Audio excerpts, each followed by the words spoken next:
You're listening to Schrodinger's Track, aka the Shrod Pod. If this is your first episode, then let me explain the premise to you. In Schrodinger's Tracks, we will be seeking out the weirdest album covers we can find from bands we've never heard of to see if you can in fact judge an album by its cover. Pretty simple premise, right? Let's see how it goes. You are listening to the Shrod Pod, Schrodinger's Tracks, the podcast in which we pick an album judging the book by its cover, as it were. We find a cool looking album cover from a band we never heard of, and we listen to that album. Today's album is Talion, Killing the World. Killing the World. Which looks fucking badass, dude. I don't know how we say this. I'm assuming it's Talion. Talion? I'm not Really? too sure. Never pronounced. There's an umlaut over the O, so Yeah. I guess that's just its own fucking thing, isn't it? Essentially, all you need to know, listeners at home, is that you can follow the Instagram at ShrodPod and see the cover we're looking at, or go to Top Hat and Canes on Twitter, Top Hat and Canes on YouTube, and find this episode, ShrodPod Talion, and find this episode to see the cover we are talking about. There's so much editing I'm going to do now, fuck. But if you're not doing either of those things, let me describe it to you. Go on. There's a green goblin man monster riding a rocket of some sort into some kind of futuristic city. Yeah, it's a goblin doing the Doctor Strangelove riding the nuclear warheads. While behind him there seems to be a cloud of souls screaming. Let's talk about the important issue of monster classification. Is he a goblin or is he just a green demon? I don't know. Is he an ogre? Goblins don't have horns. Oh, they not? No. Is he an ogre? He might be or an orc? Orcish is where I would go. I think he's just a generic monster, to be fair. Yeah. I mean, But he's riding a fucking missile. He's got. I've just noticed the closer I look up, he's got those demony legs, you know, with like chicken legs. Demony legs. Demon legs, you know. Oh, does the knee go the wrong way? Yeah. And the smoke that's following him is full of like evil faces that aren't that scary. They just look like the floating. They look like the Marley and Marley puppets from the from the Muppets Christmas Carol. They look like this ghost having a good time. But yeah, it's an awesome cover. Like the cover. inside with the lyric sheet as well has got like a black and white, not version of it. It's almost like from another angle. And like if that was coloured, that would look awesome as the cover as well. I saw the cover and I was like, that's fucking rad. And then the inlay cover, I was like, oh, that looks like a 2000 AD kind of thing. I don't know who did that. We'll have to have a look at some point. Well, they're a British band, aren't they? We know that much. Yep.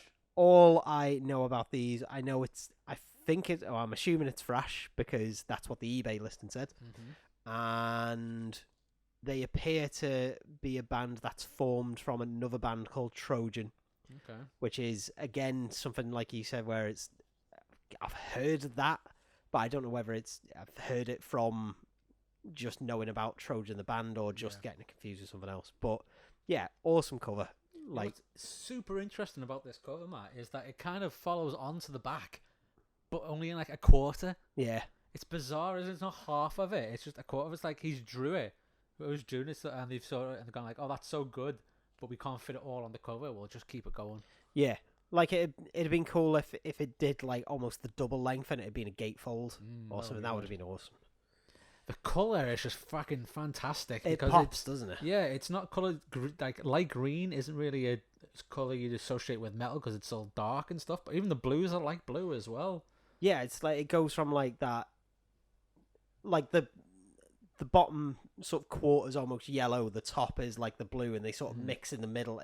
It just aesthetically it goes really well. I like how I know the band logo looks like it should be there because it's all in like stone and like gold type font, but the Killing the World looks like it's been sprayed there. But I think it still looks cool on it. It doesn't look out of place. It looks great. It looks like a 2000 AD comic. It really does. It does. You can imagine this on like the front of a comic book. But yeah, looks awesome. On the back, we've got a photo of the band and like the first episode we did of this, I remember Dean, we were playing Guess Who Does What. Oh yeah. You don't have to guess because they're No. holding their instruments, but you can totally tell without them holding their Yeah, instruments. I mean, I've just got the inlay. The bassist and the guitarist, they're holding their instruments, but like, But you can tell just by looking at their faces Well, that's a bass player's face. That is. yeah, like I'm assuming because the other two haven't got their instruments, but I'm assuming the guy. Who do you think's the guitar player? Who do you think's who do you think's the drum player? The Like, big chunky dude with a helmet head, or the good-looking fella with the leather jacket? I don't know because is he wearing a vest? The drummer. Because I'd assume like because this guy seems to be wearing like some sort of waistcoat with no shirt or anything. That I'd assume he's the drummer, but I don't know now. He could be the vocalist because have a look at the inlay. Like the other guy in the leather jacket kind of looks a bit like, not saying shifty, but it's like no, don't point that camera at me. Yeah, he's definitely a drummer. Look at him. So which one out of the two on the thing do you think is the drummer? Because I would say it's the guy in the vest. Oh. Oh wait, totally. Now's your time to place your bets at home, people. Oh, I don't know now because he looks chunkier on the. Oh, I don't know. I don't know. The guy with the long hair has definitely put more care into his appearance and look and aesthetic. Yeah, which you wouldn't bother doing if you were a drummer because you're behind the band and no one's looking at you. Yeah, but on the inlay, because he's got a waistcoat thing with no shirt, that's kind of like a drummer thing. Because I don't think that's like. It's also a guy who just wants to show himself his body off, kind of thing. These songs, Killing the World, Sanctuary, Living on the Edge. These are all songs I exactly expect to see when I look at that cover. Yeah, so I think this is more of like an EP because it's 7 tracks. Will have to remind me to Google Kev Walker, I think. Yeah, Kev Walker, because he's the artist, so I wonder if he worked on 2000 AD or something. Well, we'll take a break in the third song, so then there's 3 in between. I'm excited to listen to this. Yeah, I'm looking forward to it. Follows the exact premise of what we set out to do, seeing an album going that's cool. We need to give a shout out to, what was it? What's the little note? Like the eBay list is from like Hector's Records or something like that. But they've written like a hand. It's written by hand, like the note to say thank you very much for your purchase and everything. And it's like Hector's House. Hector's House. That's Belfast. Yeah. So without a T. That's weird. But they've taken like the time to write that, and it's quite substantive. But looking at the shop, he's got like loads on sale. So if he's written a note like this for everything he's sold like over 4,000 albums. But he does have a lot of like really good like records as well. So I think in future we might be paying him a visit to get more stuff for the podcast. Spotify version of this listed as 2022. There may be a re-release or something. There's no other albums from that band. Yeah, that's one of the things I've noticed looking at this, which that's possibly a bad sign. But this re-release has lots of live stuff and demos on it. Oh, so we've only got the LP. Someone's into it. Right, let's crack on, shall we? Because I'm excited. Yeah. Let's give a first side a listen. What's it start with? Killing the World. Killing the World! I hope you're enjoying this episode. Looking forward, I'm going to look into getting some sponsors to fill these little gaps here. But just so we're not big fat sellouts living off that corporate teat, if you've got anything you'd like to plug, your band, your podcast, just get in touch with us via the Shrod Pod Instagram and we'll mention it in these little breaks here. And now back to the show. Well, what do you think of that? Awesome. Thrash-tastic, huh? Yeah, I really like that. I was a bit... Going into it, we hadn't done any research because that's the rules of the game. But from what I had seen, it was like it's a British thrash band, and it's like not really. There are some good British thrash bands, but you think thrash, you think of the Bay Area, you think of Anthrax, you think of Slayer. you don't think of like the British bands. You don't think of like Eccentrics or Sabbaths or Onslaughts, who are all bands I've seen who I really like. You don't necessarily think of those straight away, but this is, especially 88 as well, when it's like, so it's sort of still at a creative peak, but it is downturn happening. I really like this. I mean, there's only 4 tracks to this size. I think your complaint was they're too long, but it's kind of par for the course of thrash. But yeah, the intros of Killing the World is like, it changes riffs like 4 or 5 times before it actually kicks into the vocals. It's like, this is fucking awesome. I really like this. There's a lot going on. Yes. Is there too much going on? It's just some yeah, I know what you mean, but I kind of like that. I will listen to stuff where it's got a lot going on, and I don't find it too jarring. The thing I do find jarring, the drum sounds. Yes, I didn't really pick up on that until that last one, which was just an instrumental, but there was something peculiar about them, wasn't there? It almost sounds like they're electronic. I've written does. down on, I think it's in Sanctuary as well, or is it in... Oh, I can't remember which one. It's either on Living on the Edge or Sanctuary. There's a bit where there's a bit of a breakdown and the guitar comes over the top, but it's like... Do you remember when you used to play like DOS games or like early Windows games and you'd have like MIDI doing... So like the Doom soundtrack. Yeah. That style guitar. It sounded like that, and it's almost like... Is that MIDI, or have they purposefully... made the guitar sound like MIDI? Cause it's like, it's cool on like, you know, a PC for like Doom, or like the sound chip of like the SNES or the Mega Drive, because I think some of those are awesome. But do you want to put it on a record? The other notes I've got a, like, especially from Killing the World, it's so quick, that intro. It's like, it has the clean guitar, then it kicks in, and the guitar is just like, it's almost impossible to follow. But then it kicks into the Maiden type riffs, and it does become like that sort of late 80s sort of lyrical staple of being about pollution and sort of like, oh, corporations aren't listening to us. And it's like, yeah, I love how like, it's like, it seems a bit like cliches because it seems very like Captain Planet and everything, but it's like, it is still going on type thing. And it's like, why are we seeing it as like, you know, like cliche and stuff? And it's like, they're not like, oh, we need to save the whales or anything. They're basically saying like, corporations they're doing this because it's profitable. It's, you know, who's going to stop them? They don't even care about you or me, or about land or sea. We're heading for destruction. The thought is killing me. Multinational corporations planning to deceive. Nature's balance disrupted now. It's plain for all to see. It's, you know, it's not necessarily saying, oh, we need to save this. It's like, it's pointing out like, this is what's going wrong. You know, it's down to people being too greedy and putting profits before the planet and everything. It's like, yeah, this is cool. I like this. It doesn't really stick with that theme, though, does it? Like, you look at the cover, you think it's going to be, end of the world, bone-crushing monsters thing, but then it's like, pollution's the real problem, not the orcs from the sky. Metaphor. Metaphor, Jim. Metaphor. I just felt like it was they were just doing so many thrash things at once. Like, they did the gallop, and then they did like the high octane vocal, and then they did the breakdown, and then they did like the sweeping up hit. It's like this.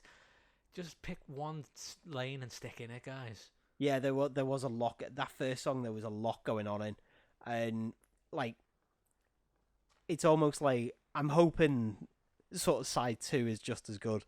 I would rate like this side on like, it peaks with Killing the World, and then we're sort of on a downward slope. I feel the instrumental, they could have put lyrics to that, and they could have had a quick song out of it. It's not like where it's, the guitars are going all mental and everything, so there's not really room. Vocals would clog the song and make it not work. It's like, you could have made that into a song, even like a quick 3-minute. I mean, especially because if I'm right, there is just one guitar, one bass. Yeah, so there is a vocalist just sitting there doing nothing for that. Yeah. And it's weird how, like, you'd expect it to open the record, possibly an instrumental like that, and it doesn't. But I don't know, I've enjoyed the side. As I say, I think the quality of the songs is like it is like Open With Your Strongest, great. Mm-hmm. I still liked Sanctuary, very Bark at the Moon type riff, Yeah. and everything. I like that. The hook's not as good, of Killing the World, but you've got something like Killing the World, and then it's like Sanctuary or No, it's not Sanctuary, is it? It's Sanctuary because the way they pronounce it. But it is just Give Me Sanctuary. It's not bad. It's not great. And then with Living on the Edge is just Living on the Edge. Yeah, but give it said, good pre-choruses in both those other songs that have lyrics. Living on the Edge has got the pain, the sorrow, the sadness for those who died. It burns inside. It will last forever. Actually, no, that's not it. It was the other lyric, which I thought they were really proud of because they use it twice. Twisted and torn since the day you were born. It's like, yeah, That's pretty good. Kind of cool. Yeah. Do you not think the vocals were mixed a bit low? Ooh. I was going to ask you about the vocal style. I think it's interesting. Didn't really do anything for me, to be honest. Yeah, it's not like distinctive, is it? It's not like, oh, he's really good because he does this. It's not like Hetfield like barks the lyrics and everything, or like Tom Araya does the scream. I guess you could say that for, not to sound harsh, everyone in this band. Like the guitarist, I was thinking at times, I was like, this is really nothing special here. I have liked it. I've enjoyed it. I think he's just working extra hard because he has to, because there's no one else in this band. But I wasn't like in awe of his playing or anything. No, but I've enjoyed some. I've enjoyed some of the riffs and everything. I've enjoyed this side. Like, I don't know why, because I listened to exclusively thrash when I was a student. So I was all like, it was Metallica, it was Anthrax, it was Testament, it was Slayer, it was Megadeth, it was band like Exorder, it was Coroner. The guy likes thrash, is what he's saying. Yeah. It was like all these. Well, that's where we're coming at loggerheads about this album, because I'm more of like a hard rock guy. I do enjoy my thrash, don't get me wrong, but this isn't really ticking all my boxes. Yeah, and when the songs are long as well. That as well. Yeah, that irks me with any genre of music. Yeah, they do change them up a lot. Like it's not like where it's 5 minutes of the one riff. They do change it up, but when you're already itching for something new after like 2 or 3 minutes, and you're like, we're halfway through the song. So I don't think you're going to enjoy the second side, because the first song is 10 That's minutes. ridiculous. That's offensive. That's not a song. That's 3 songs. I mean, on occasion it can work, but I think, like, going back to just the Metallica sort of basis, like, they do have some very long songs. There's like Orion, which is 8-minute instrumental, but that kind of works similar to Live Is To Die and everything. It's almost like but all the stand-up Metallica songs fucking 8 minutes long, you know what I mean? Puppets song, okay, fair enough. But yeah, they use the longer songs to do something interesting. So like Orion's got like loads of bass solos and loads of guitar solos, and Call of Cthulhu just goes nuts with that sort of stuff as well. And these are all instrumentals. To Live Is To Die does it to an extent, but they've lost Cliff Burton by that point, so it's still good, but it's missing something. So I think they can work, but I think a 10-minute song with lyrics, it's gonna have to change things up a lot, and it's gonna have to take me on a journey. It's gonna be a long journey. Let's see how it goes. Side 2, Killing the World. I hope you're enjoying this episode. Looking forward, I'm going to look into getting some sponsors to fill these little gaps here. But just so we're not big fat sellouts living off that corporate teat, if you've got anything you'd like to plug, your band, your podcast, just get in touch with us via the Shrod Pod Instagram, and we'll mention it in these little breaks here. And now back to the show. Well, that was interesting. I've enjoyed that album. That second side was better, even though that song was 10 minutes long. If they cut that down to half of that, I'd have been happy with that. Yeah, I've got to admit, I prefer the first side. We're just not agreeing on this album. I know. I think there was much more interesting stuff on the second one. It was more lively as well. Kept me more engaged. Yeah, I problem is I need to go back and listen to it because I think I spent Laws of Retaliation just trying to find out anything it's very hard about to this find band. the band in it. So, how many band names did this band have? I think Lots. I think the Lethal thing is just like an internet rumor that started up. Yeah, like that. That's been the best source of information. That interview with Pete Wheaton, in Is It Dogs of Metal? Something like that. That seems to be the best source of information on the history of the band because there's no wiki. There's Discogs has got nothing. It's got the listings of the 2 albums. So what I can gather is Pete Wheaton's been like the constant throughout things. I can't remember. I think is it Graham Wyatt may have done the vocals on Trojan stuff as well, but there was a Trojan album released in '85. They sort of, I don't think they split up, did they? But they decided to try and release something else as a different band called Lethal, which ended up being Killing the World and Living on the Edge, which they then morphed into Talion because it sounded like Trojan, and then released this album. And that's maybe why it says Lethal Trojan on one side of the matrix, pressing on the LP, as well as we saw, we kicked ass, which I quite like. I quite like reading the little notes on the matrix. The important thing to note for the little bit of research we did is they're from Wigan.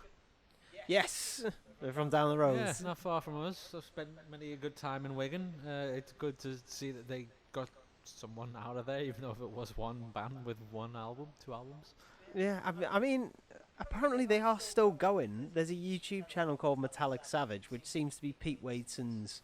Like, he seems to have been releasing bits throughout every few years as, like, just always under different bands, but he seems to be doing some bits with Talion or Trojan, like playing the odd festival in Germany and whatnot. So I am tempted to reach out to him to say, maybe not what's the deal, but like, we've listened to your album, we really quite like it, like, because you've got like no social media presence. Are you doing any gigs or anything in the UK? Because I wouldn't mind seeing some of these songs live. I mean, I want to pick up the Trojan LP now as well. Yeah, but you're a thrashy maniac. You're a Yeah. thrash head. Yeah. I'm not a thrash head. I enjoy bits of thrash, and no offense to anyone who's still alive in this band and listening to this podcast, but you know, not for me. Not your thing. I have very much enjoyed this. I say I'm going to go back and listen to the second half again because I kind of was a bit out of it. But there's definitely a few takeaway tracks. Killing the World is a banger, I think. That'll definitely be going on some of my playlists and everything. But I'm really glad I picked this up. I was worried initially just because, like, no information online, one album, and then into obscurity. But it seems to have a following and everything. It's like I would say I'm gonna dig out more, as I usually do with these, but there's barely anything else to check out. We didn't look into the album art guy, did we? That's a shame. He's the one person with a Wikipedia, put it that way. But yeah, he's worked on 2000 AD, which is like, that's the exact thing you said when we opened the record. And because he's worked on 2000 AD, he's worked on Rogue Trooper, he's worked on ABC Warriors. I assume he's worked on Judge Dredd. Yes. What else is here? Marvel Zombies, 3 and 4. I think I might have read 1. I can't remember. But yeah, he seems to be doing quite a lot. More than the guy in this band. Yeah, he's working on Guardians of the Galaxy Volume 7 at the minute. So, yeah, he's still working at Marvel and everything, which is mad. And it doesn't list this album as being in his... would it be a bibliography? I'm not sure, but it's gotta be. Surely it's gotta be the same guy. But yeah, I very much enjoyed that album. And So it's going on your shelf. yeah, definitely. It's probably the most... It's up there with Cigar, in terms of being the most shelf-worthy album that I think we've reviewed as part of this. Or in my opinion. Well, I'd put it on the shelf as well. I'd just put it in the middle of the shelf. I can see me listen to this again much further down the line. If I just ever want to just like relax and listen to thrash, which isn't a combination that goes very well, or but it did there's such a thing as too much at once. You know what I mean? Yeah. Too much of a good thing is still not great. Anyway, join us next time for another episode of Shrod Pod, the Schrodinger's Tracks podcast, which you can follow on Instagram at SchrodPod. That's SCHRODPOD. That's the worst catchphrase ever, but there you go.